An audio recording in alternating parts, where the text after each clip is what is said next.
Hey gang, what's going on? Good to see everybody. Let me know if you can hear me okay and if the volume is an adequate level. I have a little more juice in the tank, but it looks like we're at a pretty good adequate level. How's everybody doing? Hope you're all doing well. For our last minute, sorta, scheduled live stream, another hangout group therapy session. Hope all you guys are doing well. Hope you all had a great week. Get ready for the weekend. Seems like we got a handful of folks here already. What do we got here so far? So we got about 13 or 15 people here. We got, whoops, let me go to the top there. Hey, Braxel, what's up, buddy? David SJ's here. And Robert Booth is here. Hey, guys. How are you? Good to see you. Thanks for joining me once again. I can lower this a little bit so I could slide under the console. So just wanted to, I got a couple hours I can spend tonight, and then this weekend is super busy. I'm starting another mix here, and just finished a bunch of videos today for the channel. I did 4 of them today, so I'm a little hoarse already. And they'll be coming out over the next 4 weeks, 4 or 5 weeks. So what did we do today? So I did the Pultec 500X. That video was done today. I think that comes out next week, Tuesday. I think it's Tuesday. I did a video for the Neve 551 EQ. That'll be probably the week after that. I did a video for the Cappy LC25, the API EQ. That'll be coming out the week after that. And then I did a video for the Neve Master Bus Transformer, and that won't come out for a handful of weeks, but I haven't edited that one yet. But that one will come out probably in about 4 weeks or so. Yeah, 4 or 5 weeks. Then that'll come out. And next week I'm going to start filming some more stuff as well. Going to do a couple of POV mixes to give you guys some multi-tracks. I got a couple of really cool ones too. I don't want to tell you what they are yet, but I got a couple of cool ones I think you're going to dig. Yeah, that's going to be fun. That's going to be fun. So I'm going to give away some multi-tracks because I did a poll on the channel a couple of days ago, what kind of videos you guys want. And the top 2 things were gear reviews and POV mixing. Those are the top 2 things out of the votes that we've gotten thus far. So we're going to do both of those. And we're going to continue to do everything that was on the list. But those are the ones at the top of my list because that's what you guys want. So that's what I'm going to do. Because I like to give you what you guys want. Okay, video and audio looks good. Great. Okay, good. So I got my new video set up. Oh, you guys can't see it. It's over here. But I got all my new, been doing a lot of rearranging since the last little studio tour. I'm constantly moving things. As soon as that one of the little studio updates go live, within a week, something changes. I got to film that for the guys that are interested in recording video in their studio. We're really getting to the point now where, you know, we got a pretty elaborate setup going on here, man. I mean, there's 5 cameras, video switching systems. I mean, it's starting to come together pretty well, which is cool. So yeah, I got to do another video there. Let's see. Let me just see if anyone has, if you have anything you guys want to ask or talk about, let me know. That's what we're here for, to talk shop. People, I'm sure, will start filing in pretty soon because usually it takes a little bit of time. Braxel says, oops, I got to put the comments on the screen, don't I? Of course. I got to do that. Why wouldn't I do that? Hold on, let me also do this. So we could see the comment. Okay. Braxel says, it looks like you bought the MBT as I suggested many months ago. I did. I bought it. I like it. I bought it after I did the Kive audio, or Kive, whatever the hell. I forget the Kive modular. I forget the Pulsar modular, which is a different company than the Pulsar audio. Which is a bad idea. I mean, I would have changed my name. Anyway, I did that. I think I might have told you guys last time. Oh no, I don't think I told you guys on the live stream. When we were doing a Session Wire live broadcast with David and my buddy Brandon and Jimmy and a couple other guys, I think I might have mentioned this. So on Home Recording Made Easy, I got I started doing a little bit of work for Pulsar Modular, who sells the Kive Audio plugins or develop Kive Audio, right? Or no, I'm sorry, is that right? No, I got so many plugin reviews, guys. Sometimes I get mixed up. Hold on. Kive Audio, who makes a bunch of great plugins. One plugin that they make is the Neve Masterbus MBT. And the SSL Fusion is like kind of a 2-in-1 plugin. Very, very cool. It's not live on the other channel yet. The video won't go live for a few weeks, but the video's been done. Anyway, I was telling these guys a week or so ago, I did the video for that, and I was blown away by the plugin. It's one of the few times in a long time that I've turned on a plugin and went, whoa, I really like that. And then I remember some of you guys, and probably Braxel in particular, talking about the MBT hardware, and I said, oh, if the plugin sounds great, I gotta try the hardware. Because theoretically, the hardware should probably sound better to me. So I did. I have it. I've only done one full mix on it. I'm going to do another one starting tomorrow. So I did a review on it just to show how it works and listen to it, but I haven't compared it to the plugin, and I haven't been able to give it a full stamp of approval yet. It sounds great. It does.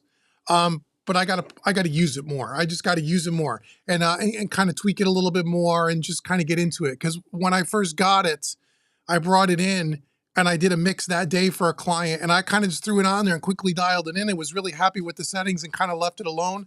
And I didn't really get a chance to experiment too much with it, so I got to start that this weekend. But I do like it. Now, whether it's actually going to replace the 542s and the SPL Big, I'm not quite sure yet. I can't say that yet. It could. But so far, I like it. I mean, I'll tell you what, it really sounds good, and it's pretty flexible, as a lot of you probably know. So it is in the rack. We are using it. I did do a video for it, which will be live, like I said, in about a month or so. But I still have to play around with it a bunch to make sure that I'm going to keep it, because I only have 30 days, to try it. And if I don't want to keep it, I have to send it back, if I want to get my refund. So I'm going to, but I would be surprised if I sent it back. It's really cool. I like it a lot. And the plugin's really freaking good too, man. That Kive Audio plugin, man, that thing is awesome. That's an awesome plugin. And they also have a few other plugins that I've done some videos for. And I got to say, I kind of like them. I kind of like their plugins. It's hard to get me excited over a plugin these days. But I kind of like what they got. So, yeah, so that's the whole story around the Neve MBT and why I picked it up. Let's see. Whoops. I truly believe Rupert Neve Designs will be coming with a 500 series or something with a Super Silvic. They might. They might come up with something like that. These guys are everyone's always putting out new products. So it wouldn't surprise me if that happens sometime in the near future. But what's there not to like about Neve, right? Not much to not like about Neve. Hey Dave, would it be okay if you posted a link to the teaser track from? Sure. Go ahead. Yeah, Dave mixed a new record for a client of his. Yeah, go ahead. If he's okay with it, Dave, you can post whatever you want here. I don't care. As long as you and your client are okay with it. Of course. Harry Sound. Hey Harry, what's up, buddy? I was hoping you would be on tonight. Oh, quiet, sit down in the chat. Nice. Yeah. Quite fancy to chat. Cool. Yeah, it's been about 3 weeks. I try to get on here like once a month, sometimes twice. And I know this weekend and next week and the week after are going to be so incredibly busy for me, I wouldn't have time to do it. So I figured, let me do it tonight while I have a few hours and get a chance to chat with you guys. So I'm glad you're here, man. Glad you're here.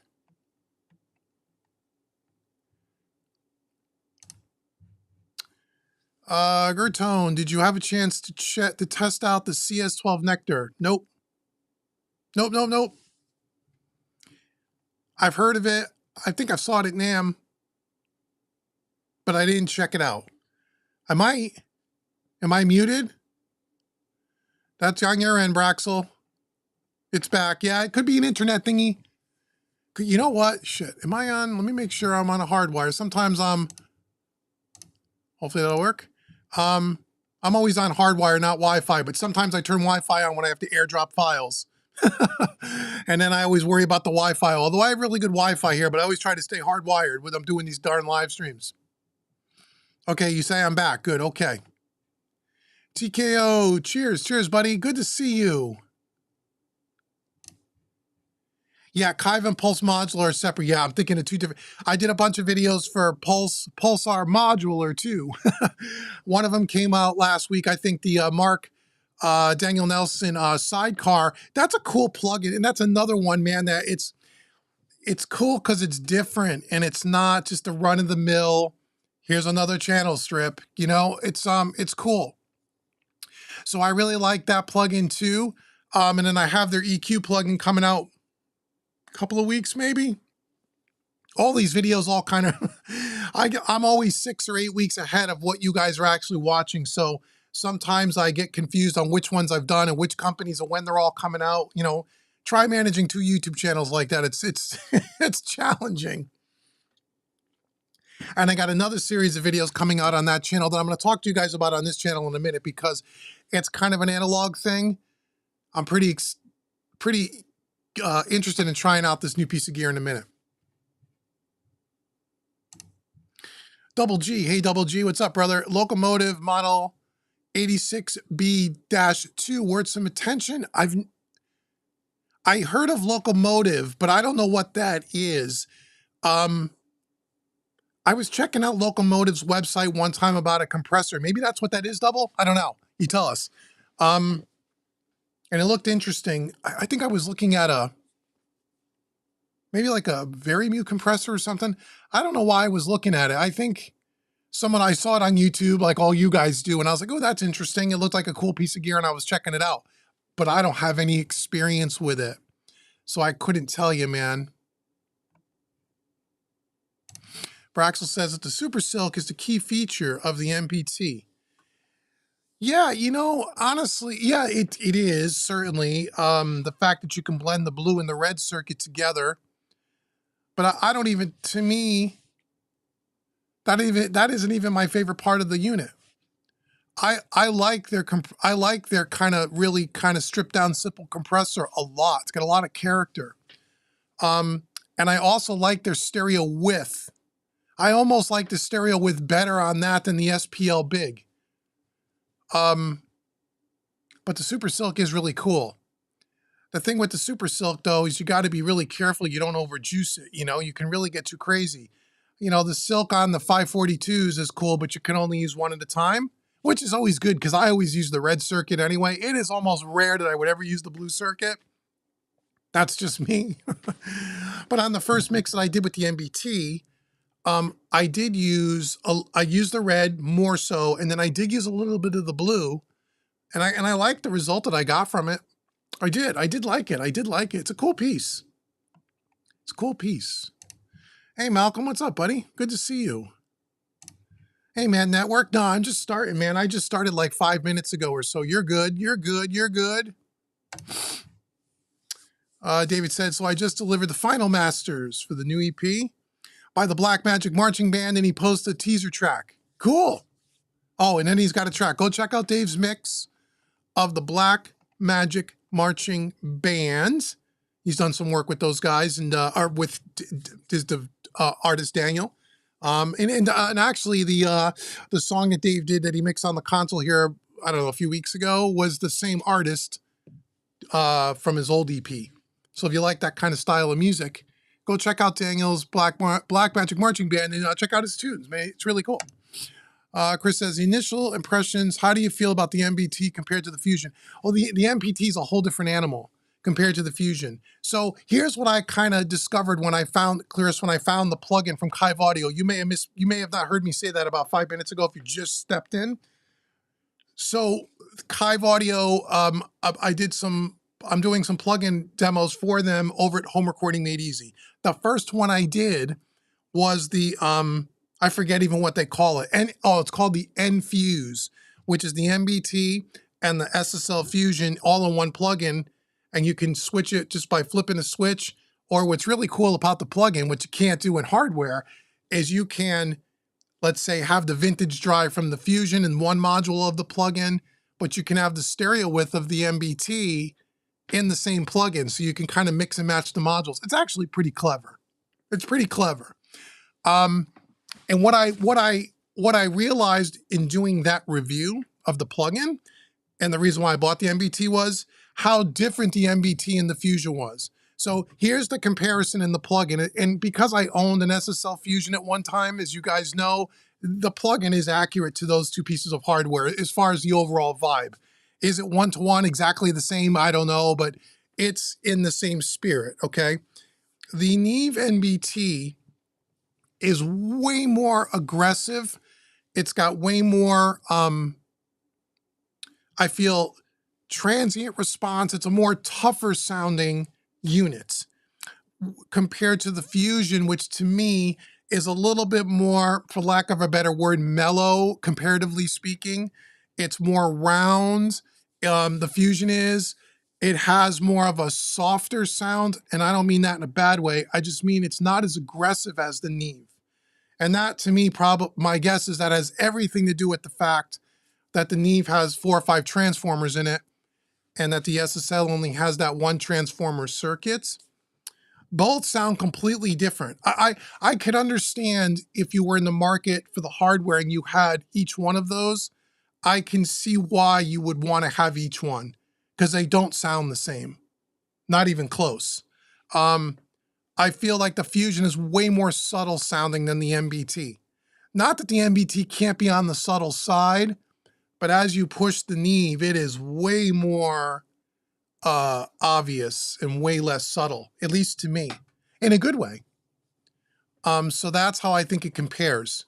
Both have their place, and both sound really good. And I can absolutely see why you'd have one or the other for your master bus. If you're someone that likes to swap out, maybe sounds on the master bus depending on the track you're working on, I could see someone having an MBT and a Fusion, and then depending on the mix of the project, switching one out to the other. I could certainly see that. That would make total sense to me.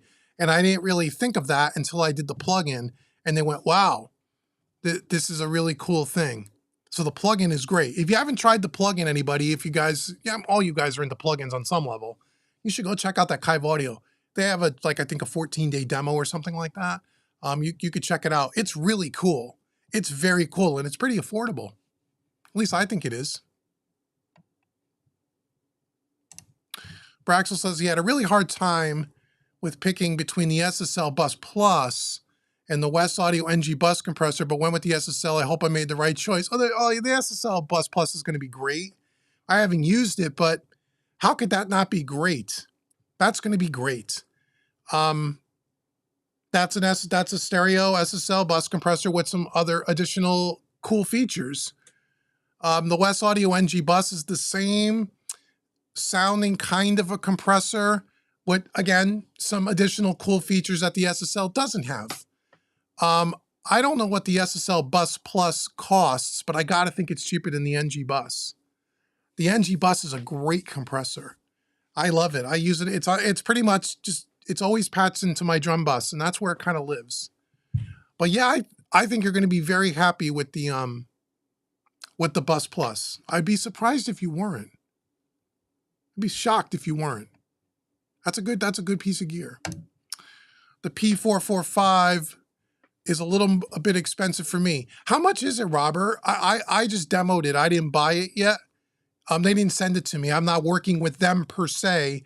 I saw Mark's video. I thought it was cool. I went and demoed it and did a video. I have no working relationship with that company. I don't know how much it is. What is it? A couple $100 maybe? 150 or something? Probably something like that, right? I would guess. Yeah, the Kive N Fuse, you like the N setting, the Neve, right? Yeah. But you know, Robert, try mixing and matching and kind of make up your own Frankenstein of the Neve and the Fusion built into one. That's a really cool feature. I haven't tried that yet, but that's very cool. DJ, what's up, buddy? Rhythm. Hey, Dave, can you recommend some options for stereo hardware dynamic EQ? I don't have any. I don't have any dynamic EQs, so I don't. It's not my wheelhouse. I wouldn't know. I wouldn't know. Sorry. I think Cranbourne has one, but I don't really know much about a dynamic EQ in the hardware realm. Chris from AudioScape made some good point in his weekly news. Oh, cool. More or less, he said each piece of hardware sounds different. There are no two exactly alike. Right, I've said that. Well, you had to listen to Chris from AudioScape. If you've been watching this channel for 2.5 years, I've been saying that exact statement for 2.5 years. No two pieces of gear sound exactly the same. Even when you run two mixes through the console 2 times in a row, they sound different. We've talked about that when we were doing the converters. When everybody thought it was the converter that was different in sound, I said, it's probably the console that's different in sound. So they don't sound exactly the same. And that's what's cool about it. And the more vintage the gear is, the more that dynamic is in play, which is true. Yeah, it's absolutely, Chris is absolutely right. Chris is great at AudioScape. And they're actually one of the sponsors of the Cover Song Mixing Challenge. If you guys don't know about that, it's available in 2 weeks, April 1st. You got to go to Home Recording Made Easy and get on my email list. The way you get on the email list is just go download the free mixing course. I got a free mixing course on the website. You could download that. You'll be on my email list at that point, and you'll be notified when the Cover Song Mixing Challenge is available. We're giving away a G-Series bus compressor, an SSL from AudioScape. I used it on the mix that I did for the song on the console, and I took it out of the rack and put it back in the box, and we're going to give it to the winner. So go check that out. Man says, I want to know how you're digging the new interface. Oh, the Galaxy, yeah. Yep, the Galaxy, yep. I forget which one you ended up with. You got both and love them. Oh, you got both? You have an Orion and a Galaxy, huh? Yeah, I got the Galaxy 64. So far, I like it. Setting it up originally was a little bit challenging, I will say. I will also say that Antelope's tech support was spectacular. They were able to log right into my computer. What was happening was when you install their software and then you try to get the software to recognize the unit for the first time to register the unit with Antelope, it wasn't recognizing it. And they did some tweakity thing. But once we got past that, we set it up. We just kind of set it, forget it. I don't do anything with all the crazy routing or anything. So I got to tell you, the software looks a little overwhelming. It looks very powerful. But anyhow, once we got it set up, it runs great. I've done maybe 6, 7 mixes on the Galaxy so far. Sounds good. No crashing, no software issues, no wonkiness. Everything works great. The thing I noticed right away about the Galaxy was the way more headroom this converter, this box, this interface has than the Quantums did. Aside from that, people ask me about the sound. I didn't listen to it and go, oh my God, it sounds so much better than what I had. No, if it sounds any different, it wasn't enough for me to notice it. I just know it sounds really good. But the Quantum sounded really good as well. But there is way more headroom. And I do enjoy that, I will say, because one of the things you had to be careful about with the Quantums, especially if you're printing stems back in, particularly things with heavy transients like drums, it was very easy to clip the converters on the way back in. And so you had to be very aware of your levels printing with the Quantums, which was fine, but you just had to be aware.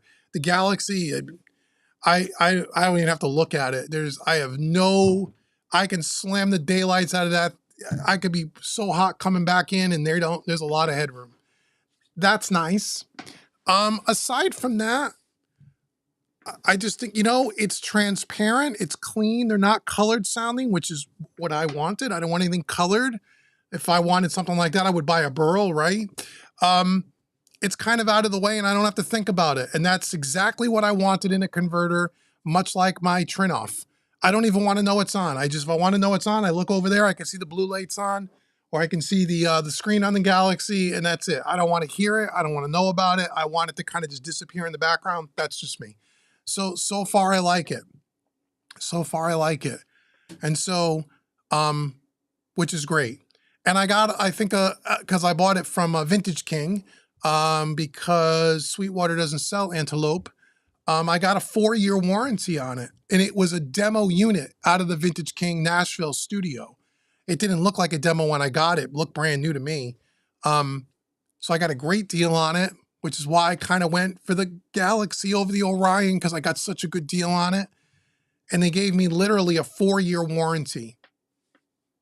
So I'm like, great. So far, so good. So far, so good.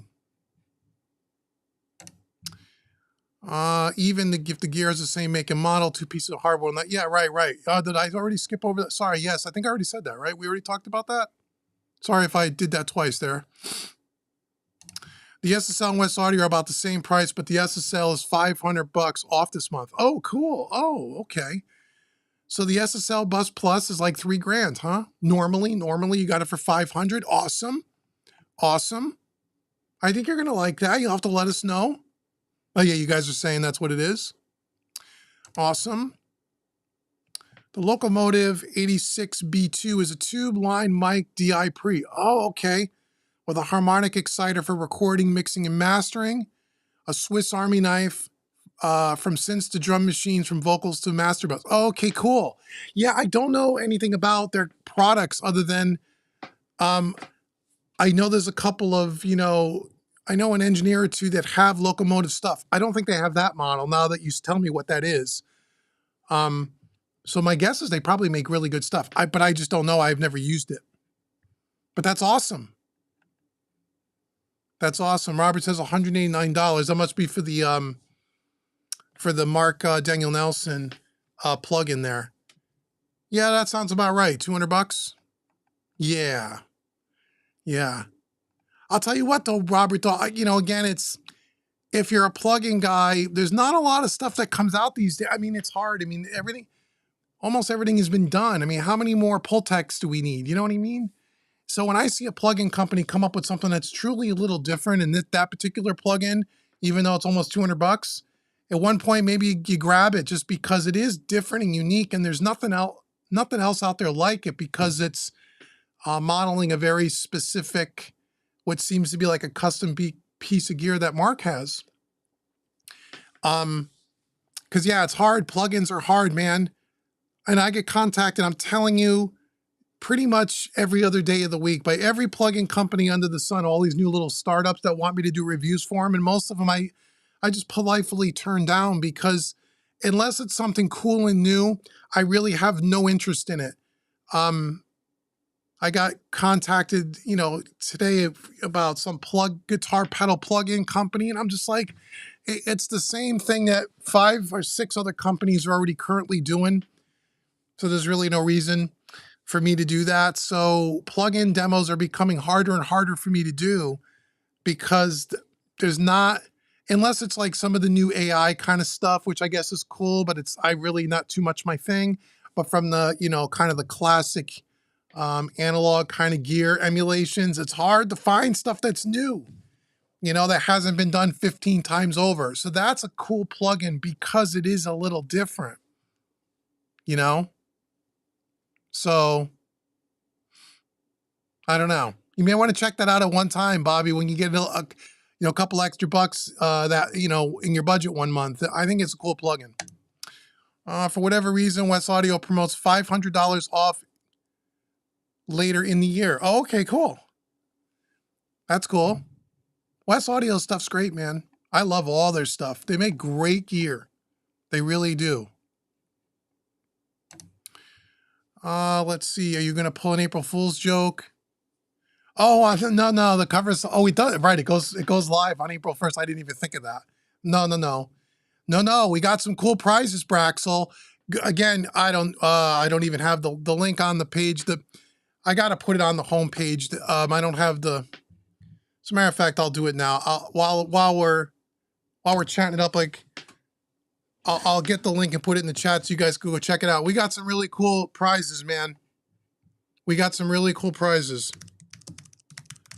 Let me see if I can find it. I got to update my website this weekend and get it on the homepage so people know it's coming. And I'll do that. Come on. Hold on. Let me just log into my website and I'll get the link for you guys so you guys can check it out. But you want to get in on the cover song mixing challenge. We got some cool prizes, man. Oh, we got some cool prizes.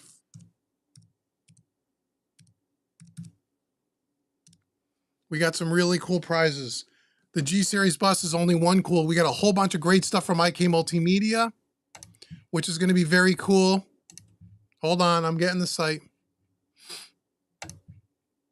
I'll get the link.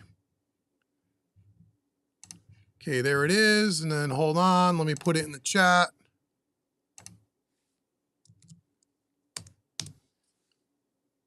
Okay, there it is. Go check out the Cover Song Mixing Challenge. So it's going to be on sale for 2 weeks this time.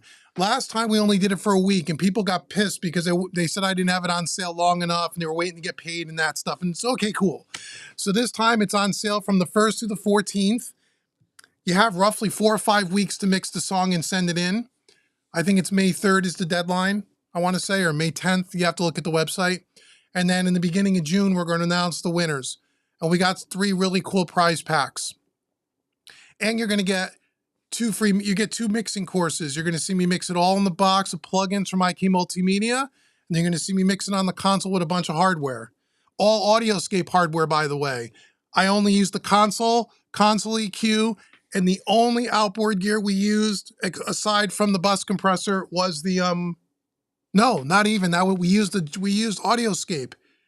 We didn't use any other hardware. All the Audioscape hardware that I owned, every single piece is in that mix. I purposely used all of their hardware so people can hear the Audioscape stuff in action. Never did that before. Did mix with just Audioscape compressors. That's it. And the console, obviously. So that'll be cool. So you get two training courses and a chance to win some really cool prizes. So you guys ought to check that out. And it'll be on sale for 2 weeks. And then it won't be on sale again. It's just like the first one. Once the sale is over, that course is no longer available and won't be anytime in the near future. It's not something you're going to be able to buy anytime. These are one-off courses just for the contest. So yeah, so definitely check it out. Oh, and also too, the part of the prizes is Audioscape's new plugins. Their preamp, the Golden 58 and the Reverb, the 305 XL305R. We have the hardware, did the plugin. Those 2 plugins are really good. We're giving those away too as part of the mixing challenge. So the 2 sponsors are IK Multimedia and Audioscape. They sponsored the cover song mixing challenge this time around. And then if this one goes well and you know you guys like it and you're getting a lot out of the courses and you guys are digging it and having a good time with it, we'll do another one maybe 3 or 4 months from now. I got a bunch more gear, man. I got so much gear to give away. It's unbelievable. I got some really cool things. Some things I can tell you about, some things I can't tell you about. But I got a lot of cool stuff, man. And we're just giving it all away. But you got to win a contest in order to get it. Chris says, Dave, you should check out the TK Audio stuff. Their EQs and their back style are really smooth in case you're looking for different sounds. Oh yeah, TK Audio, I've heard of them. They make something called the, what's it called? The Nicelizer or something like that? I've heard some good stuff about TK Audio. I think it's that. I think that's the company. Maybe at one point. Is there a difference between audio converter versus master converters that can record at 24-bit? You mean 32-bit, right? I think you might have mistyped that. I think. Is there a difference between audio interface converter and master converters? We've done enough converter. Hi, Rising Phoenix. How are you, buddy? We've done a lot of converter tests on this channel. You can go watch all the archives. Is there a difference? To me, if there is a difference, it's very super subtle and not very, obvious, and in most people's studios and situations, my belief would be that your audio converter, whatever you happen to be using by whatever company you're using it from, especially if your audio interface is say $1,000 and up, if you're in that price bracket, your converters are fine. Your converters are not the weakest part of the weakest link in your chain would be my guess. So when you start getting up into what they call mastering converters, things that are, $10,000 boxes, is this? I don't know. Some people will swear there is. I've always said I don't really buy that. At least I have yet to hear it for myself. But everybody hears things differently. So there are people. One of our buddies that was in our last live stream, Mark Daniel Nelson. Very accomplished mixer, producer, engineer. He has 2 or 3 different converters in his studio, tour video, if you go watch it on the Produce Like a Pro website. And he says in that video, they're very different sounding, and he will use one converter or another, depending on whatever song he's working on. So I'm not going to say he's not telling the truth. If that's what he hears and that's what he believes, and great. I have never been in the room where I've heard a difference. And like I just said, I now have, what some people would consider a very high-end converter in the Antelope Galaxy. And people would tell you that is head and shoulders above the converters you had in your Quantums. I don't hear it any differently, but that's just me. So whenever people ask me about converters, my first question is, I'd like to know about your whole analog signal chain or digital or hybrid signal chain, because depending on what you're currently using for a converter and depending upon the rest of your gear in your setup, my guess would be spending money to upgrade your converter is probably not the wisest place to spend the money. There's probably other things in you that would give you way more bang for buck and make way more impact. And everybody's different, but that would probably be my guess. But you never know. Someone one day may be able to show me, or I may walk into a studio one day and listen to 2 different converters and be able to hear it. And if that were the case, I would be the first ones to tell you. I haven't experienced that yet. And I've listened to lots of converters up to a certain price point. I haven't gotten into the, $10,000 or $8,000, $9,000 plus 2-track, stereo, I haven't listened to those. But if I based it on what I've heard so far, I think the whole converter thing is way more marketing and hype than it is reality. But I could be dead wrong about that. But that's just my experience. And that's all I can do is share with you what I've heard from myself. That's it. But that's not to say there's not some great set of converters out there that sound so much different. I don't believe that's true, but I haven't heard it. Have you tried the Pultec on kick yet? You'll have to wait next week when you see the video. I actually did. I did it on kick, snare, bass, something else too. I forgot what else we did it on in the video. Did we do it on vocals? I don't remember now. But we did do it on kick, and I did like it on kick. Even though I've been using it on bass in the mixes, but I liked it on kick too. I did. But you know what I liked more on kick? Was the Neve 551. You know why? Excuse me, not the Neve 551, the CAPI, the API. And I think that's because I use the API EQ on my drum bus. And I really love that 50 hertz boost.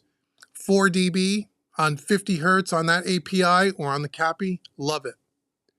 The Pultec's a completely different animal, even the solid state. Although the solid state 500 Pultec, comparatively speaking to the tube, which is the Audioscape, I'll probably eventually do a video comparing those two. They're two different, one's tube, one's not.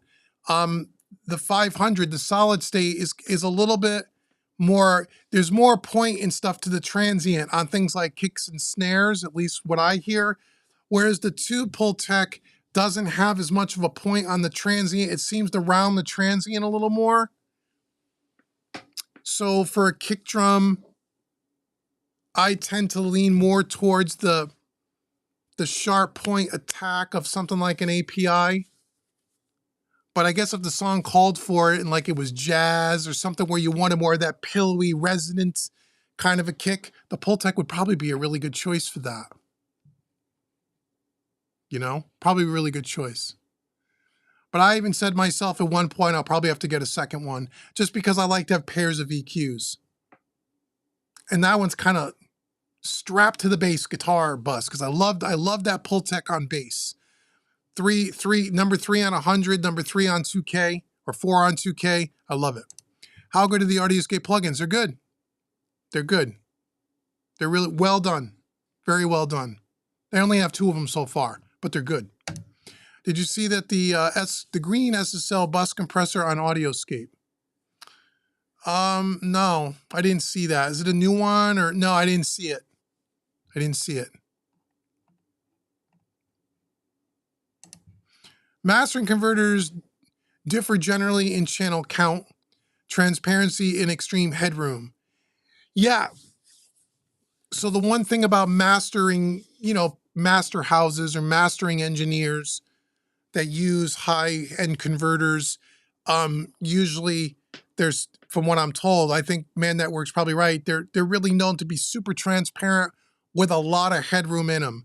And again, that I definitely agree there's a difference in the headroom because I can just tell you that the Galaxy has way more headroom than the Quantums did. Way more. That was the first thing I noticed. I'm not saying it sounded any different. I'm just saying there's way more headroom. So yes, there is something to be said for that, depending on your use case. If you you get into the higher end converters, you would probably have a lot more headroom. And generally, they may be more transparent sounding. Although I found that the Quantums were transparent sounding. They weren't like, like the Burl, for example, when we did the B2 Bomber, which was very colored. But that's what it's known for, and that's why people buy that.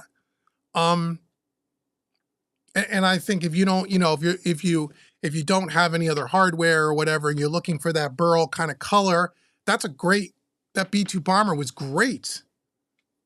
We really liked that one. I think David liked that one a lot too. It just didn't make sense in this rig. It just was didn't make sense. But I can absolutely see why that's such a popular converter. I can see why the Dangerous Music was a popular converter because it does have a lot of headroom. And it has a clip guard and it has a transformer you can take in and out. On the Dangerous Music one, whatever they call it, Convert AD Plus, whatever it was called. So there was some features in that one where I said, oh, that's a really cool box. Again, I didn't think the converter sounded any different, but the other features in that box I thought were really cool. And if you needed something like that, again, great piece of gear. So all the converters that we had tested, I thought were all excellent pieces of equipment. All of them were great. They all sounded good. I thought they were excellent. They just didn't sound any different to me, except for the Burl, to the Quantum. And for my particular rig, the way it was set up at that particular time, those converters really didn't make any sense. And so I kind of followed the advice that I kind of share with you guys, which is, that $2,000 or $3,000, whatever the box cost, whatever one we were looking at, there could be more. I could spend that money in a place where I would have much more impact, at the time. But I would agree with Man Network. Usually you're going to have way more headroom in those higher end converters. But that doesn't necessarily, you need it too. I mean, again, people hear, it's got a lot of headroom, I got to have that. Well, what exactly are you doing? How much headroom do you really need? So you got to look at what your particular use case is and what kind of, work you're doing and that kind of thing. The average person that has a home studio, project studio with some hardware or maybe all in the box or maybe a little bit of hybrid or whatever, you know, that's not doing commercial level work. Even if you are doing some commercial level work, again, if you have an audio interface that is $1,000 and up, your converters are not your problem. Again, and you know, the other thing too is, you know, who did a video about this not too long ago was Warren Hewitt. I know a lot of people love Warren. I like Warren too. I don't watch a lot of his stuff because I'm too busy, but I did watch one of his videos where he talked about converters. He said the same thing I did. He actually even went more aggressive than me. He said any audio interface over $500 in today's technology are better than the converters they were using 20 years ago in a $500 unit. So his summary was, your converters are not your problem. They're not. And he's saying $500. I'm saying $1,000, $1,500 and up. I don't care what brand you buy. I don't care who it is. The converters are fine. Some people agree with me. Some people absolutely do not agree with that at all. And that's okay. So that's what I think. But what the hell do I know? Outside of channel count, transparency, and headroom, how? What makes it do that? Why don't they put them in ALS? I'm not sure what that means. Rising Phoenix. I'm not really sure I understand the question. What is the price of the contest? The contest doesn't cost you anything. The price of the training course is $97. It's not one training course, it's two. So we call it the Cover Song Mixing Challenge, but they're really training courses. They're not, we're not just giving away free multi-tracks and giving away free gear. We're going to do that at 1.2 because I got a lot of gear to give away and I don't have time to make a training course every time I want to give you guys some cool stuff. So we're going to do some freebies along the way. Freebies meaning I'm going to give you free multi-tracks and all that.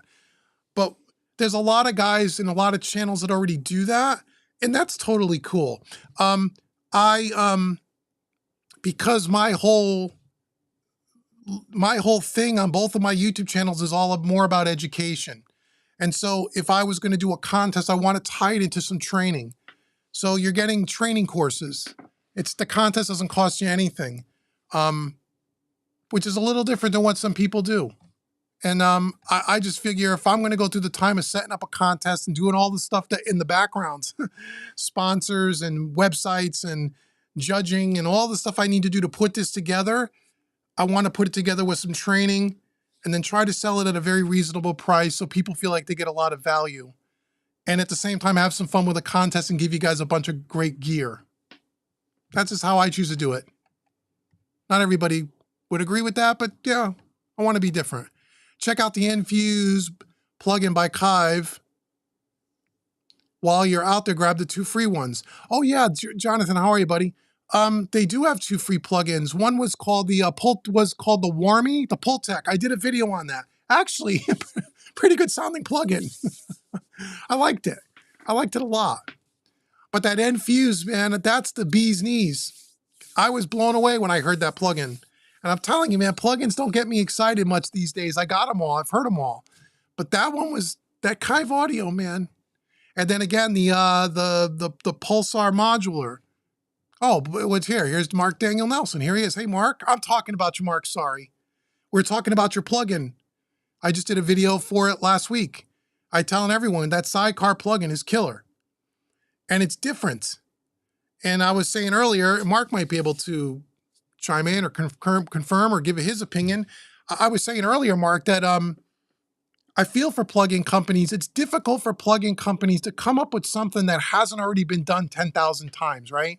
So I always say, you know, do we need another 1176 plugin or do we need another Pultec or another Fairchild, you know, LA2A, what have you, or even just another SSL channel strip? I got 7 of them. But what makes something like that sidecar plugin, I think, really cool, again, it's based on your specific piece of gear. It's a little different, and you've done some cool things to it that makes it unique. And that's not easy to do today, man.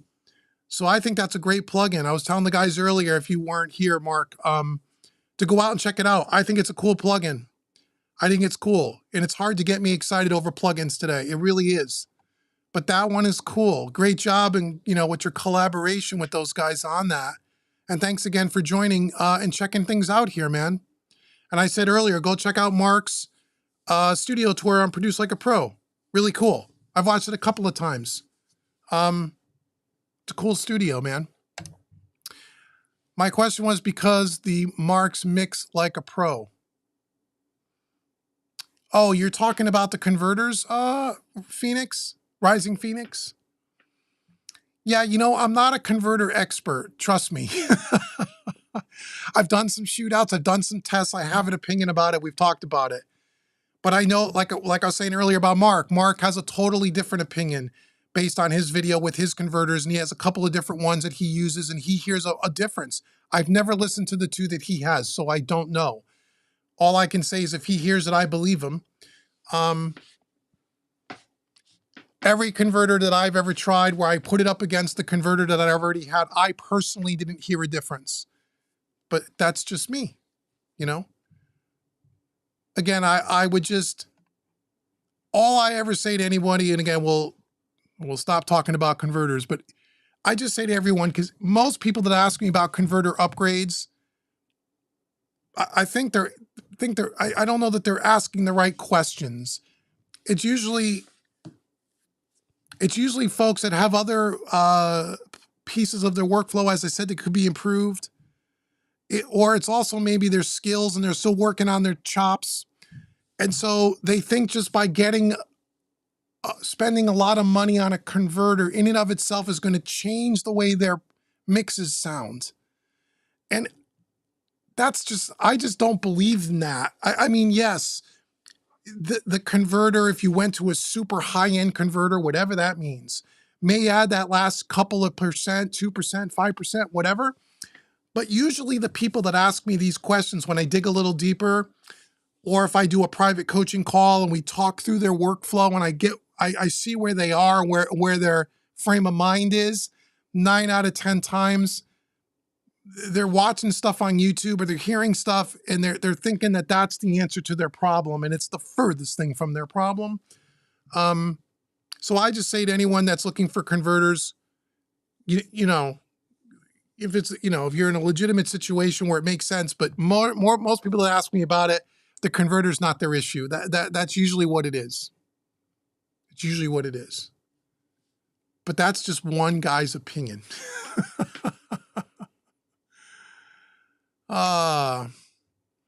Jeremy says, hey, Jeremy is another one of me and Jeremy have talked about this. He's one of my colleagues and students. He hears a difference most when clipping converters. Yes, we talked about that in our last call together. Yes. So if you're using converters and your thing is you want to clip them to get that saturation, to kind of sound that you get when you clip a converter, and that's part of your sound, part of your print, that makes total sense to me. If that's what you're going for, if that's your goal. Now that's a little different conversation. Or for someone like me, that's not really my thing. But for people that are, yes. And if you clip different converter boxes, would you hear a difference? I would suppose you probably would. I've never did that comparison personally. So I can't vouch for that other than to say, if Jeremy tells me he heard a difference, I'm sure he did. I'm sure he did. So far for me, no offense, but converter differences are like cork sniffing. It's so hard for me to hear, and I keep thinking I'll trick myself into hearing the difference. Well, I know the stuff that you have, Braxel. You have all RME stuff, right? Ferrofish or something. You have really good gear. Your converters are fine. Your converters are fine.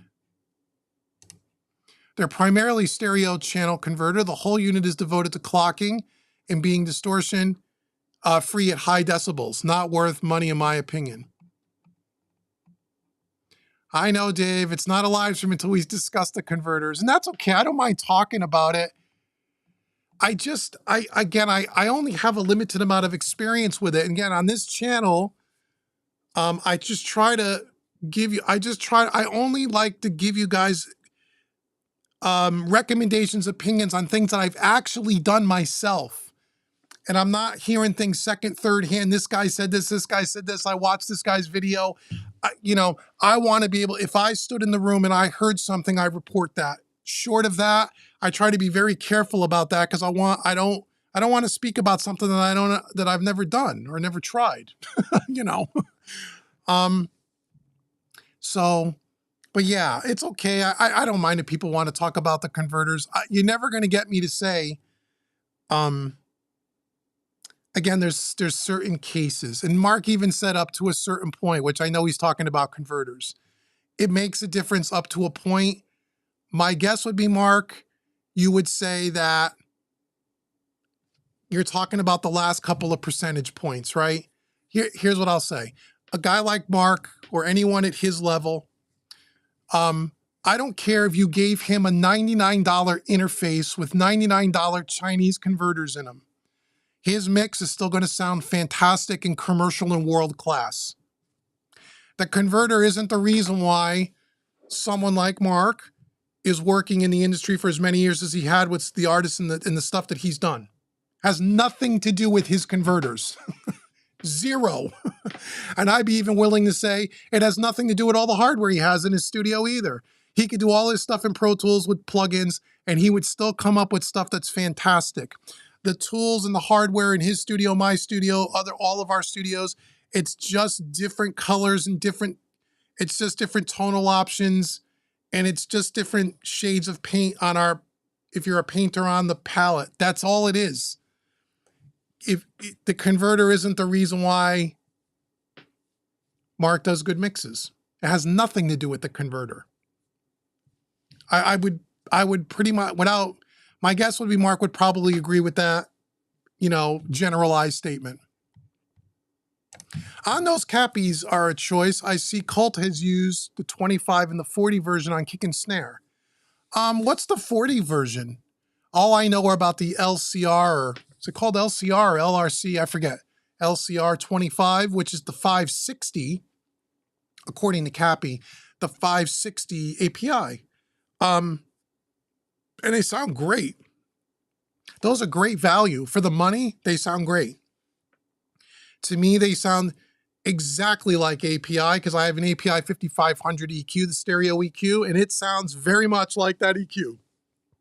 I know it's based on the 560, not the 550B, a little bit different circuitry. I get it. But I mean, the overall vibey API thing sounds just like an API EQ to me. And I like it. But I use it on drum bus. And ever since I put that API 5500 on the drum bus, it's never come off. Never, ever. Because the SSL console, especially on the low end, at least this one does, this EQ, which I think is like the 611, the black EQ, when you boost more than like 3 dB or so on like 50, 60 hertz, it can get kind of farty. At least this console does. I don't know about the old vintage SSLs, but this one does. Whereas the API, that low end stuff, man, it's very tough. It's very sharp. It's very aggressive. And for drums, I love that on kick. Where I never felt like I could get that on the console. It could get kind of close and you'd always just go too far and it would start to fart out. It would drive me crazy. And as soon as I got that API, I was like, that's it. That's staying on the drum bus forever. And I love it. So those cappies are cool. If you can get a pair of those things, you want to save some money over, getting the APIs. They're really cool. Also, Audioscape made a St. Patty's edition of the G-Bus. I did not see that. That's pretty cool. It looks like they sold them. Yeah, I bet you they did. Well, the one I'm giving away is not the St. Patty's version. It's the regular old G-Bus. But it sounds good, man. I just did a video. Was it last week? I compared it to the one in the console. I don't know if you guys saw that yet. Maybe you did. I just did a video comparing the Audioscapes to the one in the console. They sound the same. The one in the console has a little bit more low end to me. I mean, just a little. But that Audioscape one sounds great. It's like $700 or $600. That's a great compressor, man. That's a great compressor. I like the Waves API bus plugin versus the UAD API bus. Try drum sets 4 and crank to taste. Oh, are you talking about the 2500, Jonathan? Is that what you're talking about? The API 2500? Those are good plugins. I actually tried the real API 2500. Actually, our buddy here tonight, if he's still here, Chris, actually sent me his API 2500. I did a video on it. I tried it. I liked it. But at the time, I was trying to see, would it beat the NG bus compressor by West Audio on the drum bus? And it really didn't. They're both VCA. The API's, you know, it's got the thrust and it's got some other cool stuff and it sounds good.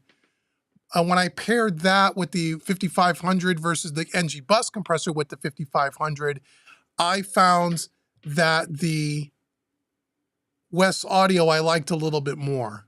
But the API was great. You know, and again, if you had unlimited amount of money and I could have them all, who wouldn't want an API 2500? But yeah, the plugins are really cool too, especially the UAD one. I used to use that a lot. Okay, let's see. Let's scroll down here. Summing mixers. We talked about this last time, didn't we? My take on summing mixers? Well, again, it depends on your whole rig. I used to use summing mixers. I've had a couple of them over the years. I haven't used one in a long time. Again, when someone asks me about summing mixers, I say, well, talk to me about your whole system. Because let's say, for example, you're all in the box and you're just trying to get some analog happening on your tracks, right? If that's your first piece of gear, if that's your thinking, and you're thinking, I'm going to get a summing mixer, I would, depending on what your budget is and depending on the summing mixer, because I haven't tried them all, but generally when people ask me about this question, it's usually people that have, somewhat of a limited budget, less than a couple of grand or right around a couple of grand. Then I say I wouldn't go with a summing mixer. I probably would go with more of a stereo, for lack of a better word, color box, something like the SSL Fusion, something like the Neve MBT, something that has maybe 3 or 4 modules in it. We have some drive, some saturation, some transformer, maybe some stereo width, maybe some compression, or like on the Neve, you have the silk circuits. I think if you're looking to impart some analog on your audio, I think that has more impact than a summing mixer. However, I have 2 students that have the Neve. I don't know what the name of it is. It's a fairly new one. Is it the Orbit? One of you guys will know. They have a new one. I don't know if it's an 8-channel or 16-channel. And if their house is burning down, that's the piece of gear they're going to save. They love it. Never tried it. So maybe with the newer summing mixers, might be different. I've used things in the past like the Dangerous Music D-Box and a couple of those, and it was like, again, for the money, it's like you could probably get, that probably wouldn't be my first choice. So summing mixers, not that I'm down on summing mixers, it depends on the setup, what you already have for equipment, what are you looking to achieve? Because I think sometimes people think, I'm going to run it through a summing mixer, and depending on the piece of gear we're talking about, it's going to have this magical analog thing. Depends on the summing mixer. Some summing mixers, that's probably absolutely true. Some they're not. Some it's not. Some you go, I don't even hear the difference. So it depends on what you're doing. So that's my take on it. Could be really cool. Depends on the use. Let's see here. Who else has got something here? I see you have some videos when you got your SSL 2 years ago. It's almost 3 years now. You really have increased your gear selection greatly. Yeah, no kidding. That wasn't the plan. Our plan wasn't to start buying a bunch of gear. But yeah, when we first got into it, I had really no idea on the analog side really what I was getting into. It was really a learning experience that you guys kind of saw on camera. You saw the whole process of us learning what the hell we were doing. And when I go back and look at some of those videos and go, God, I really didn't know, we really didn't know what we were talking about back then. Because it's been a journey. I've learned so much. And it's been a lot of fun, for sure. Yeah, and the gear has increased considerably, because once you get into this thing, you really want to know. And and now the gears, honestly, ironically, I'm starting to scale back on some of the gear. I've sold quite a few pieces recently. I don't need. I almost think I have too much gear already. There'll probably be a couple more pieces that'll be swapped out at one point. I don't want to have too many options. And so, yes, a lot of why I've increased the gear selection was just to see what I like and don't like, and trying new things and trying out these things and figuring out, oh, I really like this piece and I really don't like that piece, or that piece, I liked it at first and now I don't use it anymore. And then there's a reason for that, for whatever reason. And that's kind of how this whole thing has gone. And now I find myself bringing in less gear and selling more gear than I'm keeping. Just trying to really, I'm still trying to figure out, in some cases, what do I really like?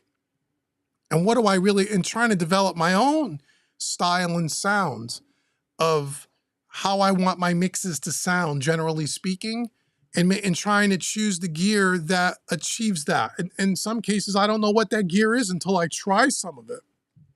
And that's why there's so much gear coming in and out of here. But it's been fun. I'll tell you that much. Dave says, sound-wise, there was no difference. Oh, I think you're talking about the Dangerous Music converter. Dangerous Music converter was a good box. Jonathan says, the MT48, can't wait till they make a 12-channel version. That was a good interface. For a little desktop audio interface, 2-channel, for like a little tiny project studio, I don't know that you could get a more high quality audio interface at that price point. And not just because of the converter.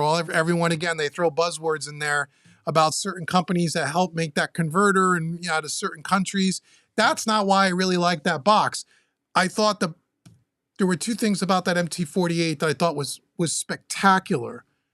The preamp transparency of that thing was probably the best I've heard in that class of audio interface. And even more importantly than that, one thing that blew me away was the quality of the headphone amplifiers in that thing. I mean, dead quiet, super loud, like ear splitting loud. No hiss, no white noise. I mean, it was beautifully done. And the fact, you have all the DSP, EQ compression. I mean, really a nice all-in-one little desktop audio, small footprint. You can mount it on a stand. You can throw it in your backpack. For under $2,000, with everything that thing's got in it, I don't know that you could buy a better audio interface. I really don't. At least at that time.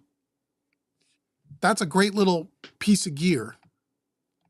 Yeah, maybe they'll make a 12-channel version, and it'll cost 7 times what the MT48 is. Man says, I 100% agree on converters. Mine are all expensive. Cool. But that's primarily because of the channel count with the Galaxy and the Orion. Yeah. Many cheaper ones are great sonically. Yeah, so like on my Galaxy, you're not buying, well, I'm sure they have great converters in there. You're not buying the converter. The Galaxy, you're paying for all the I/O. I mean, it's 64 in, 64 out with a monitor section. And probably the quality of the clocking and some of the other things that are the bulk of the cost. And I don't know, although when you talk to when I talk to some people at Vintage King and, certainly Antelope, they'll tell you that the Galaxy's got the best converters they make are in that box. They'll say it's better than the Orion. That's what he told me. Okay.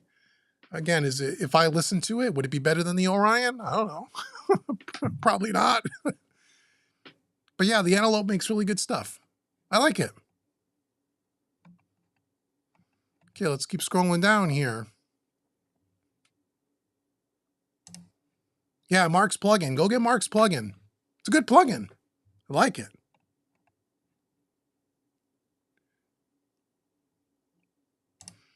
Mark's getting some thanks from Braxel. Mark's video helped him pick up the Bus Plus. Yeah, Mark has a Bus Plus, or at least he did at one point. Don't know if he still has it. Hey, Project from Scotland. Good to see you. Thanks for joining. Guys are cool. Yep, we say that all the time, Kaiser. Good way. That's a good point. It's not the converters. It's not the console. It's not the gear. It's these two things on the side of your head and your skills and your experience. That's what makes the difference. All this other stuff is just fun. And it is fun. And it is faster. And it does sound different. It does sound different. I feel way more inspired to mix on a console than I do in the box. But that's just me. But that really, it's not about the gear. Two versions of the CAPI API EQs. One is a 25 and the other is a 40. Oh, okay. Oh, the LC40. Oh, they got different op amps? Okay, cool. Yeah, I don't think I've ever seen that one. Or I've never looked it up.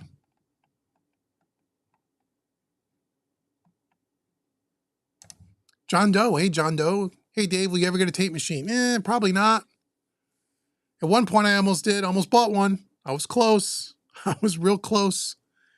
I almost bought a completely reconditioned MCI from Mara Tape Machines, a 1/4 inch, 2-track. And then I got cold feet and said it's too much money. Too much money. Although I thought, honestly, the price probably wasn't bad for what it was. It was going to be like 15 grand. But I mean, completely refurbished, like brand new out of the box. You know, and that had upgraded transformers in it. They had all kinds of mods done to it that I was going to order. But I don't think so. I mean, I would love to try. It's one of those things where it's like, it sounds really cool. I really want to try it. And then 6 months after I have it, I'll probably say, why the hell did I buy this thing? You know? So I don't know. I don't think so. Maybe. I'd love to try one, but how do you try it? You know, it's easy to buy a piece of rack gear. I don't like it. I could flip it or send it back. Try doing that with a tape machine. Not easy. You know, that would have to be a situation where I'd have to go to a studio that has one. I'd have to hear the difference side by side. Jeremy said it's the Orbit 5057. That's the mixer, right? 16 channel. I know people that have it and love that thing. Love it. But I've never heard it. But if it's Neve, I'm sure it's great. The producer you didn't count on. Hello, Dave. Hello, producer. How are you? Project said he was looking for a 500 series chassis, and from CAPI webpage, it linked me to a Total Control Audio in Glasgow. Oh, okay. I was wondering what I do need in a chassis. Oh, what do you need in a chassis? I've never heard of Total Control Audio, so I don't know who that is. And it's a self-build. Yeah, I mean, that's out of my league. I don't build gear, so I don't know. What you need in a 500 chassis is well, again, you think they're all the same. You know, they all got 10 slots in them. You plug them into the wall, and they all should be the same. That's not really true. There is a reason why, I don't know about that brand, but like you can buy a 10-slot lunchbox for $400, and then you can spend $1,200 on that same, on a similar, 10-slot lunchbox. What I've been told in the cheaper ones, sometimes you got to be careful. It's around the power supplies to make sure they have enough power on all the rails, depending on the modulars that you're going to use. Some of the cheaper ones, from what I've been told, again, I don't have experience about it, just telling you, when I researched mine, because I have 3 of them, mine are all West Audios, and they're like around $1,000, $1,100 units. And I also had a Neve at one time, which is really good too, same price point. I was told by Sweetwater sales guys who work with this stuff all day, that sometimes the cheaper ones could be noisy, the power supplies could be noisy, or maybe not always have ample power, depending on the modules that you're using. That those are the main differences. There may be other differences, but those are the main ones that I've always been told about.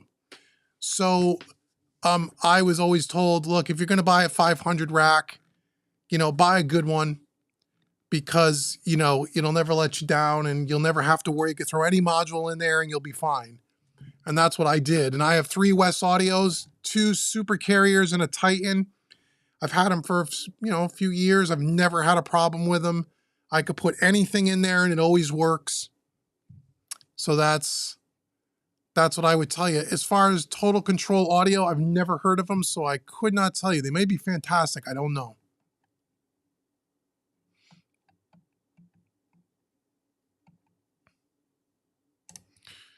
Project says he has a DBX 266 plugged into your Apollo 8. Thank you. Cool. Apollo 8X is a good interface too. I watched the video where you guys were pioneering with SSL console setup. You were having fun. It was fun. We had a good time. We had a good time installing this stuff. And then taking it apart and reinstalling it, and taking it apart, reinstalling it, which I think it's been done now 4 times to where the configuration is right now.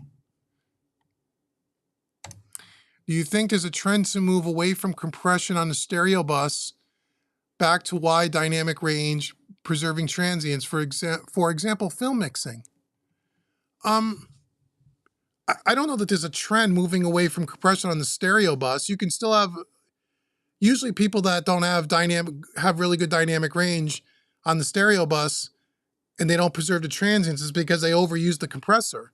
Generally speaking, on bus compression, again, generally speaking, you're only talking about compressing a dB or 2.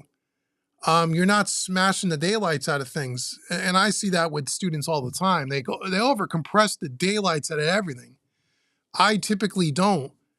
I use compression. There's a lot of compression happening in my mixes, but they're done in very small amounts along the horn, except if I'm doing something like parallel drum compression, then we're smacking the daylights out of it, we're blending it in, but it's very low in the mix, typically speaking. So I don't know that there will be a trend to move away from stereo compressor. Is there a trend to maybe not compress as much in general? I don't know. I've never been one to over compress, so I don't know. But I do know from teaching students at all different experience levels in mixing, then there's the 2 things that 99.99, and I did it too, we all did it. When they first start out, the 2 things that are overused way too much are reverb and compression in the beginning. Compression meaning everything is over compressed and they slam the hell out of everything. And the reason for that is, at least with people that are learning and stuff, is compression, at least in my experience with students, and even for myself, when I was learning, was the hardest thing to wrap my head around and to tune my ear to hear the subtleties of.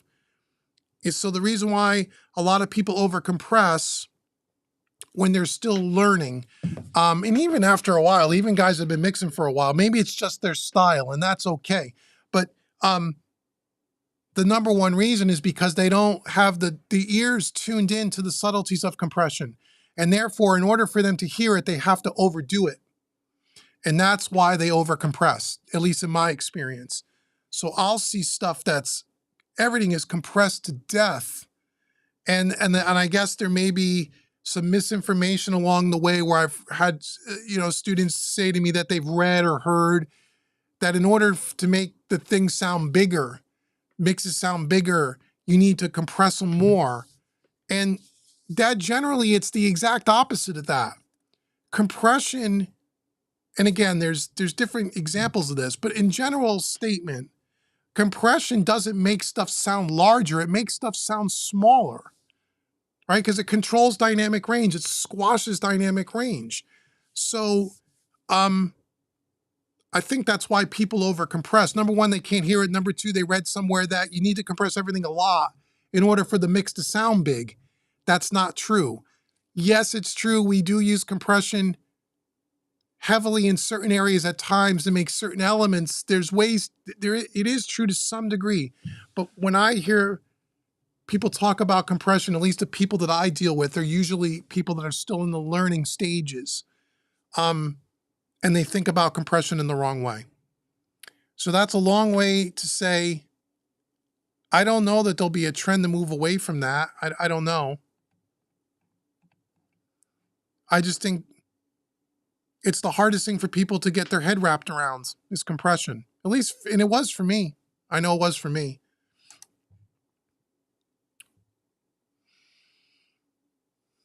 Oh, you had a feeling. You at least thought about getting it. Oh, I didn't just think about it, brother. I had the freaking invoice sitting on my desk with a signature and a credit card number. It was going to happen. It wasn't just a thought. I was that close and decided not to do it. But you never know what the future may hold. I really loved your videos. Thank you so much. Wondered if you started recording in anger. Oh, with your desk, yeah. Is there a plan to start recording there? Nope. Again, really enjoy your Origin 8 videos. Oh, thank you so much. No, I don't record on this desk at all. I'm a mixing end. I mix. That's all I do. Mix and teach. I could record on it. I really have no plans to do that. It's not why I bought the desk. I don't record people. I don't record artists. It's not what I do. So the answer to that question is no. Maybe one day, but there's no plans to do that. But thanks for coming and thanks for asking. Big tape machines require lots of maintenance. Probably so.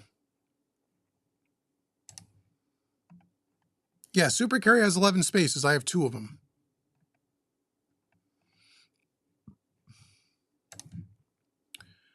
David said that the Radial Workhorse line is super heavy duty with ample power and no frills, bulletproof option. Yeah, I've used the Radial before. They were good. Radial only makes good stuff. I've never seen anything that Radial doesn't make that isn't built like a tank, that isn't like high-end componentry. But I gotta think a Radial 10 space ain't $400. That I know. There are 3 spaces, $400. So they're probably up there near that West Audio price point, maybe. They're in that top end. So yeah, they're gonna make good stuff. Dave, I may have missed it, but have you seen the Studio Animals YouTube channel? I sure have. I watch some of his videos. I like his videos. He has a great room there, a great Dolby room. 1 million speakers in that room. It's an impressive looking room. Oh, talking to David S.J. about the radio. Cool. How does your SSL compare to the SSL 9000? I don't know because I haven't worked on a 9000. The way I understand it, someone like Daniel Nelson might be able to tell us. He's probably got more experience in that. The Origin is based more on the old E series, which then became the G series. Consoles and 9000s are more of a modern sound, I believe. Like the 9000J. Little bit different sounding would be my guess. But all still have that same SSL kind of vibe thing, you know? They're not exactly the same. But they're all in the spirit of the SSL sound. So I think the 9000 is a little bit more of a, from what I've been told, again, I've never worked on one, more of a modern, maybe a little bit more cleaner sound, whereas the older ones are a little bit more colored. You can drive them a little harder, they bend a little bit more. And that's what this console is based on, at least according to SSL. But I've never worked on the 9000 myself, so I couldn't tell you exactly what the differences are. West Audio and Radial are readily available in the UK. Awesome. That's good to hear.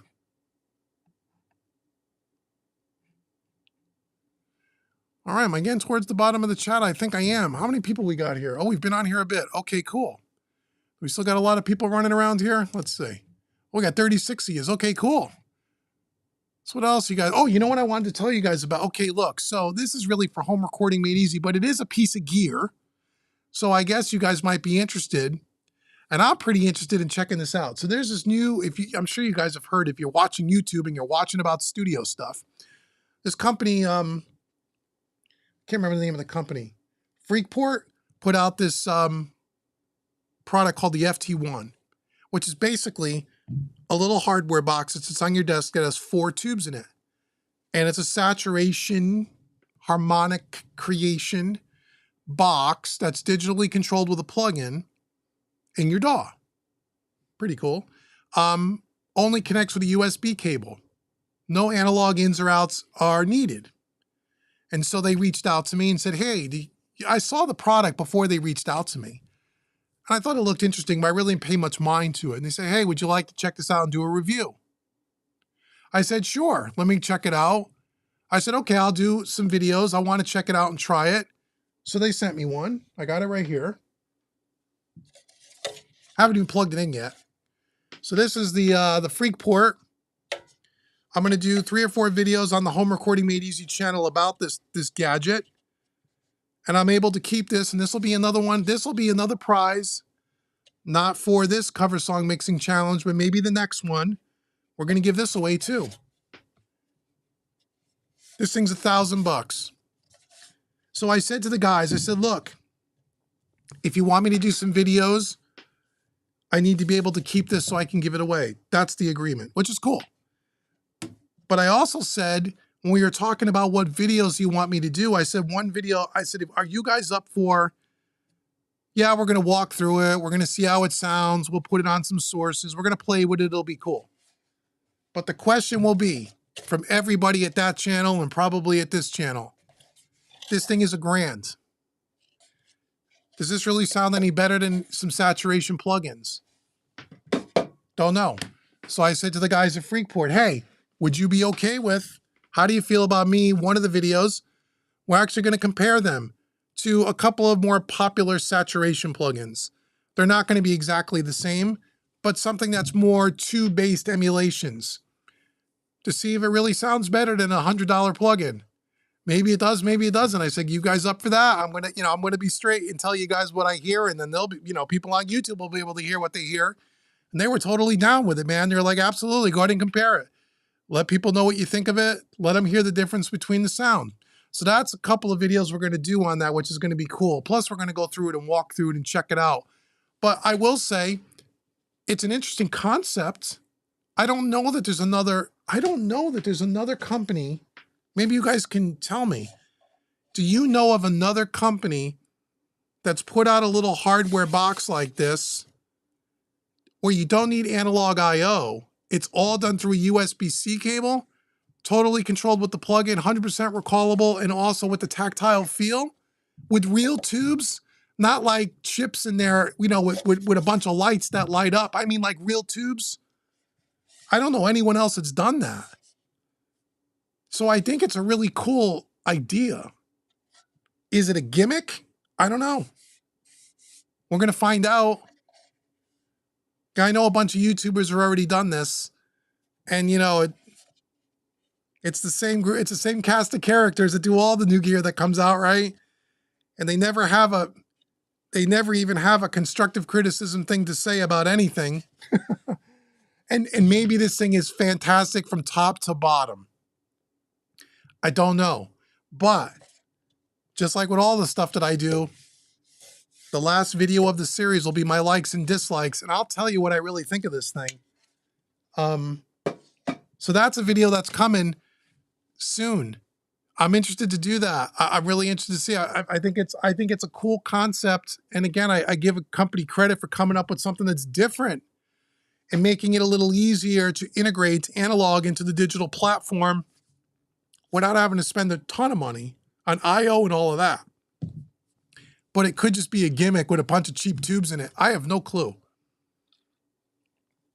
But it should be interesting. So I don't know if you guys have heard of it. It's a Freakport, I think is the name of the company. No, Freak Tube is the name of the company. Yeah, I got to get the company. Let me get the name right here. Okay, so it's Freakport, frequency port, FREQ port. The Freak Tube is the name of the product, the FT1. Here's the box for it. So we'll see. I can tell you it's built really well. Feels really good. Knobs are really good. Doesn't feel like cheap crap. But how does it sound? I don't know.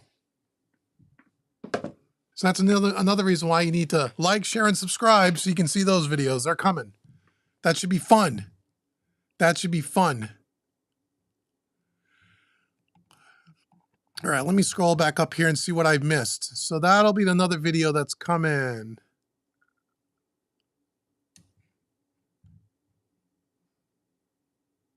Oh, wow, I did miss a bunch of stuff. Sorry, guys. Hold on. I was just yapping and yapping. Have I tried the Neve 5088? No, have not. Oh, man, Network has one. There you go. Ask him, he'll tell you. Oh, what'd you pick up, Zona? What'd you get? What interface did you get?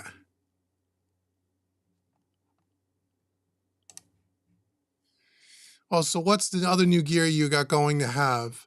Oh yeah, I got the, I did, you know, I don't remember what if I talked to you guys about this in the last live stream. I got the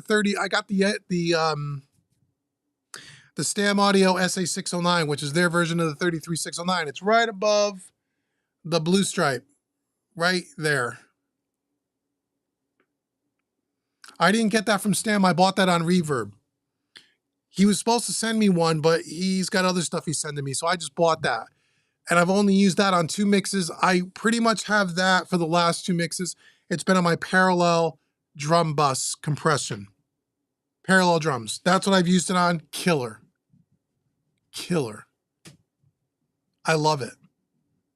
But I haven't done a video on it yet because I want to do it on some different things. So when we do the video, we can listen to it on some different things. But that's a great piece of gear. I like that. I wanted to always get a 33609, except I didn't want to spend $3,500. So the Stam Audio I wanted to try, and I like it. I really do like it.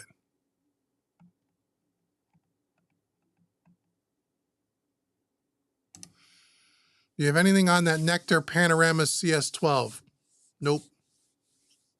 I only hear about it, but I don't really know anything about it.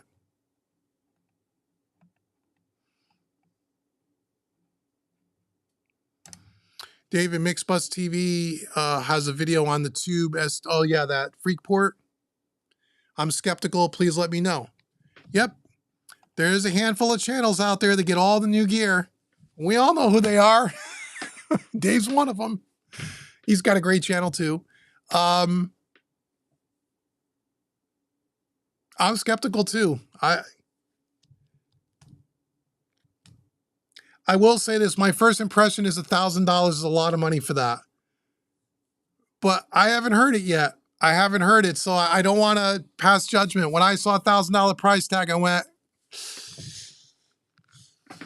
that seems like a lot to me for what it is. But it could be killer cool. It could sound way different than typical saturation plugins. It could be really cool. It could be. I'll tell you what what I think when I do the video. I'm going to be honest with you like I always am. I'm not going to tell you something that I don't really believe. It might be great. I hope it is great, to be honest. It would have to be great for me to recommend it at $1,000. And it might be. Might be, I don't know. Dave, love all your videos. I have a question. You have an old Eurodesk 32 channel. I'm trying to upgrade to a Soundcraft 24. Have you ever used one? No. No. I've never used either one of those, so I couldn't tell you. I'm sure they're both great. I don't know, is a Soundcraft an upgrade from a Eurodesk? Maybe. What monitors are you using? Imaging is very important to me. It should be. I use the Focal Trio ST6s. I love them. I'm a Focal guy. I love Focals. I've been using them for a long time. The only other monitor that I heard in recent time when I was actually picking these up was a set of ATCs, and those things are absolutely unbelievable. But they were 3 times the cost of the Focal. So I could afford it. But I got to tell you, again, if money was no object, man, those ATCs were awesome. But they were about $20,000 for a pair, or $25,000. I forget what they were. They were a lot of money, man. They were about 3 times, because I think these were about $7,000. And I remember them being over 20. But they sounded way different than Focal too, by the way. I mean, speakers are very personal, right? I'm so used to Focal, but the ATC sound way different, and they sound really great, but they were so expensive. I just couldn't afford them. But that's what I use, and I love Focal.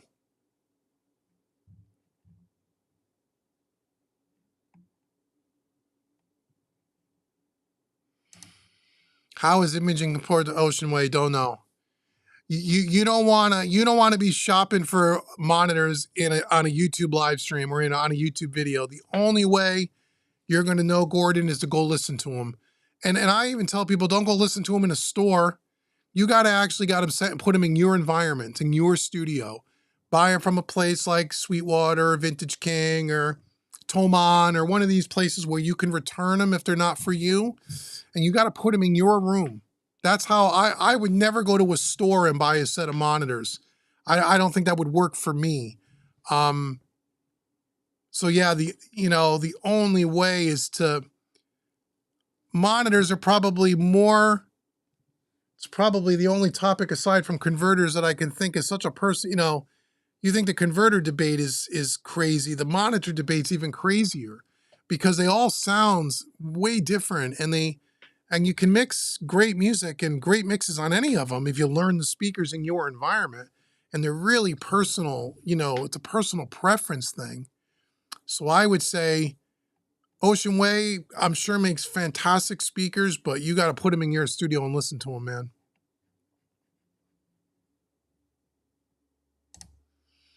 All right, man. Thanks, man. See you later, my friend. Have a great night.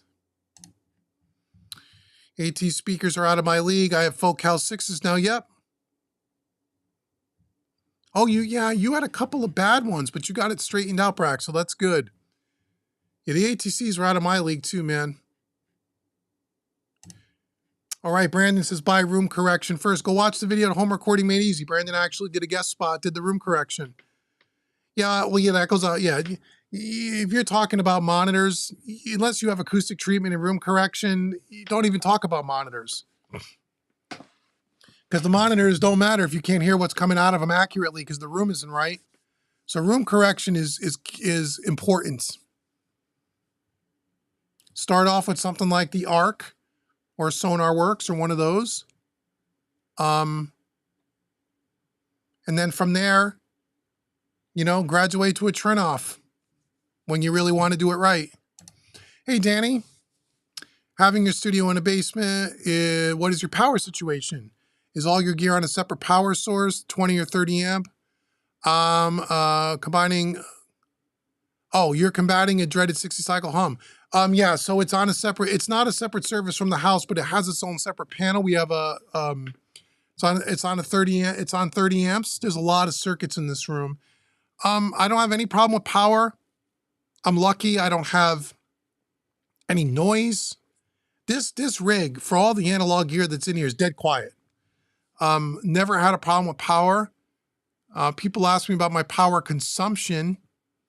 I mean, yeah, my electric bill in the house went up a little bit, but it's not, I think a lot of times people think of the console, they think about the old vintage ones where you had the racks of power supplies and you had to leave them on all the time and they could cost, $1,000 a month just to run them. These modern consoles are not like that. These are like, it's like having your computer on all the time. I power this down every day. I don't leave it on all the time. And, yeah, I never saw some massive spike in my electricity when having all this stuff. Yeah, the electric bill went up a little bit. I mean, of course it does. But it wasn't like crazy like some people could imagine. But I don't have any issues with hum. I do have a separate electrical panel and but for this studio. And it's always been good. I've been lucky. Hope that helps. Zona says that Adam shipped right to my studio. Let them use it for a month and let me know what you think. Great company. Oh, you must have bought something. I must have missed that in the chat.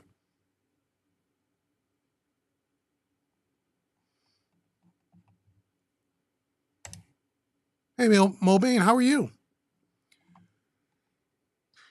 Okay, so we've been on here almost an hour and 45 minutes. Let's do another 15 minutes.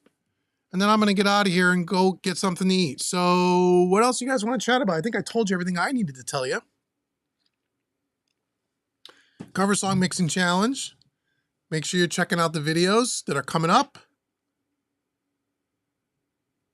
More gear reviews. Yeah. Same old, same old. So you do not have a special breaker for your gear that an electrician would put in. I have a separate, I have the main electrical panel in my house, and then we branched off of that and put a separate panel just for this room. So this room has a master switch on the panel that will turn only this room off. And then inside of that panel, there are, I don't even know how many, maybe 10 circuits throughout the whole room. There's lots of power in this room. And yeah, when we did this room, we had an electrician come in and put that in, yeah. And then we have a surge protector at the electrical panel in case the house gets struck by lightning. There are, you know, all kinds of power conditioners in here with UPSs that are all surge protected and clean power. So I've never had an issue. I didn't, you know, to me, that's like the basic stuff I guess you would do. I didn't do anything above and beyond that. I didn't have any special electric or anything really crazy, and I never really have any issues.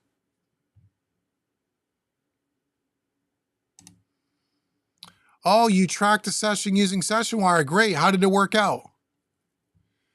We did a private broadcast on session wire about a week ago. Went pretty well. We recorded it for about 2 hours. We had some glitches along the way. We learned a lot. We're going to do another one soon.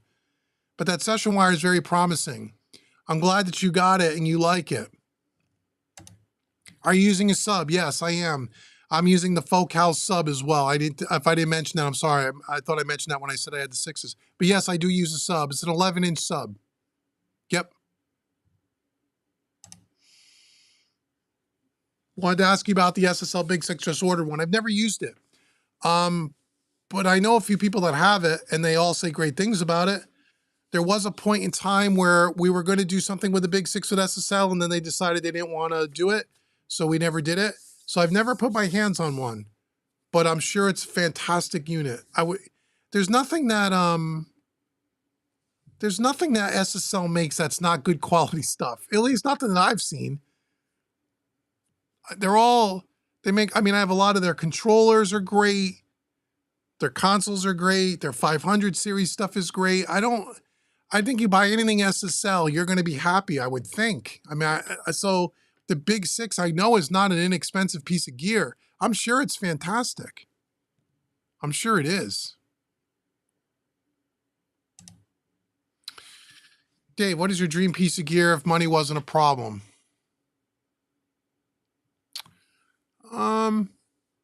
Fairchild. I'd like to get a Fairchild.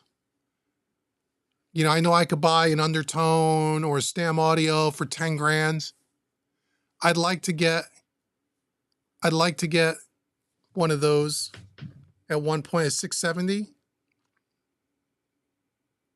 Again, a tape machine would be cool if money wasn't an issue. I think it would be fun. What else? Those would probably be the 2 top things I would say.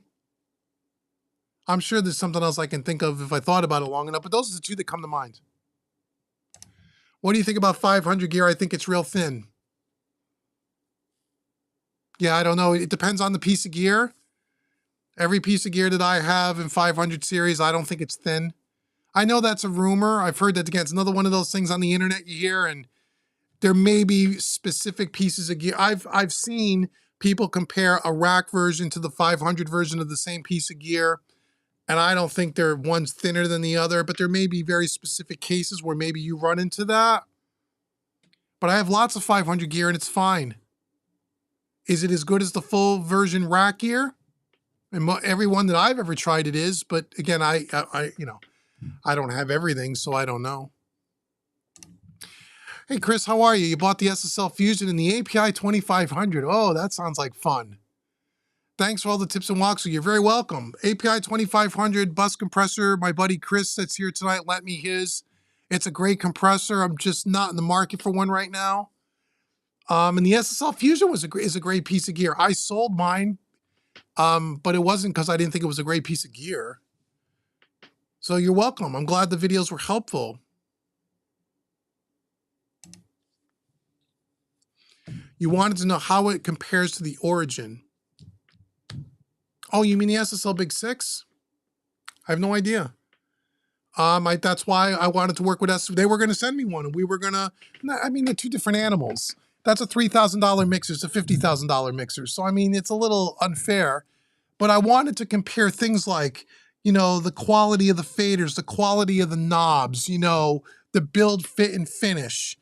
Yes, the sound quality as you run, you know, through as a summer, kind of. We were going to do that. I mean, we had a verbal agreement, and then SSL decided they didn't want to do it. They didn't want to send me the Big 6. I said, okay. I wasn't going to spend $3,000 to do an experiment. I don't need a Big 6. But if SSL wanted to send me one, I would have done it.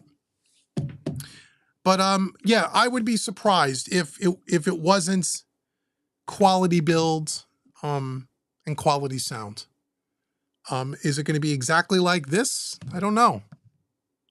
Well, it could just be a real mini version. You know, this is, you know, you're not going to get 32 channels. You're not going to get 32 preamps and EQs, obviously. But I can't imagine that would be like, from a sound and from a, you know, build field quality, that it wouldn't be great. I'd be shocked. But the only way you're going to know about how it compares to the Origin is to go buy one and then go see an Origin. Do you use analog gear before using the plug-in equivalent? Over here I do, yeah. This whole rig is analog. I use very few plugins. Now, Gordon, if you go over to Home Recording Made Easy, my other YouTube channel, that's all plugins, all in the box, all of it. I use them all the time.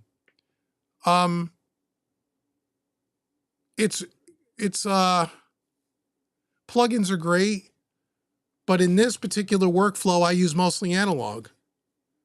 Will I always use analog gear over the plug-in equivalent? Most times, yes, because I have it, but that's not because the plugin's not really great too. Tape machine is fun until it breaks down and costs time to fix. Well, I can say that about any analog piece of gear. Everyone said the same thing about a console. Oh, you're going to be fixing it all the time. Consoles are nothing but money pits, blah, blah, blah, blah, blah. I've had this 3 years. I've never had a problem with it. Yes, old vintage consoles, yes. They're maintenance nightmares. That's why I didn't buy one. Because I had the other people in the peanut gallery said to me, for the money that you spent on this, you could have spent half the money and got a vintage G Plus with automation or Ultimation. Yeah, vintage consoles are a money pit. You really got to have a tech available to work on them. Those old consoles, unless you upgrade the power supplies, are power hogs, unlike this. But yeah, you could buy a used one for about 25 grand, 20 grand, a used SSL. But yeah, you could say that about any piece of gear, really. Ampex 6 machines are rock solid, I found. I bought 4 for 10K. Woo! Half-inch, 2-inch track sounds pretty good. Awesome, man.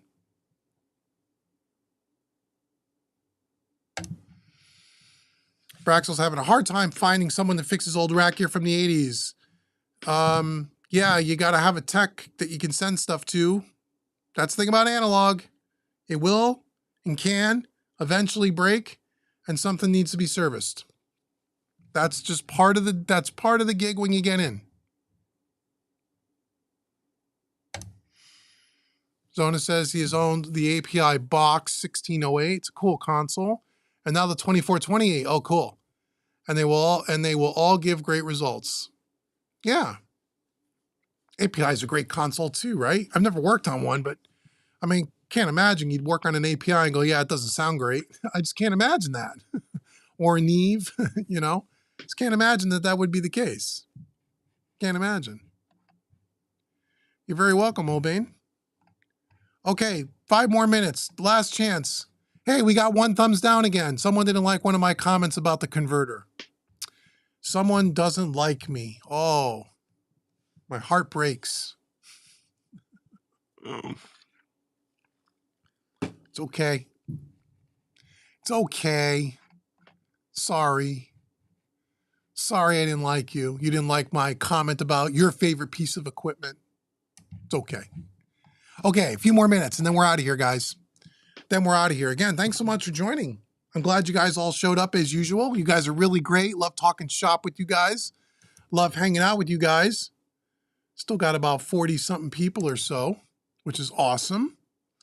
Gotta love that. Gotta love that. And we'll do this again in a few more weeks. Definitely for sure. Again, don't forget that cover song mixing challenge. Put it on your calendar, April 1st. April 1st, you get a chance to win $2,000 first prize, $2,000 worth of gear, $2,200 worth of gear. Really cool, right? Make sure you check that out. You guys will like it. All right, going once, going twice. Anything else? Is that it? Oh, we got one more. Okay.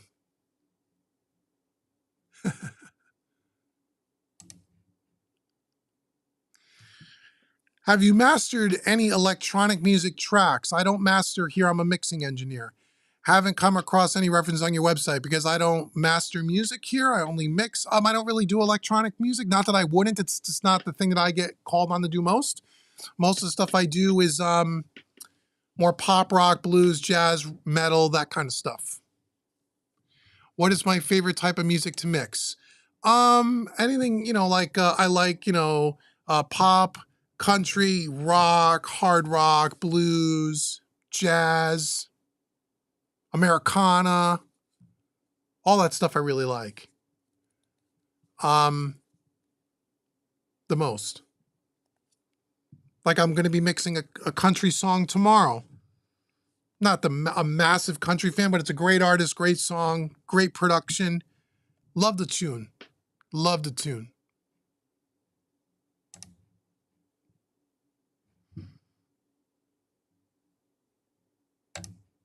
Yeah. Happy birthday, Raxel, next month. All right, cool, man. Okay, so we're going to head out of here, everybody. What's for dinner? Charlie at Ultimate likes Chipotle. I don't know. Tonight might be a pizza night tonight because that's quick and easy. Might just be pizza delivery. 8:40 at night on the East Coast. That's probably what it's going to be. Probably. You're very welcome. You're very, very welcome. So again, thanks everybody for joining me. Stay close to the channel. Both channels. Make sure you go to Home Recording Made Easy, the YouTube channel. A lot of great videos over there, especially if you're doing stuff in the box. You'll love that channel. It's all about plugins. Go check out the Mark Daniel Nelson plugin. I think you're really going to dig it. And then we'll get back on here again in a couple of weeks and we'll chat it up some more. Okay? Thanks, everybody. See you guys later. Have a good night and a good weekend.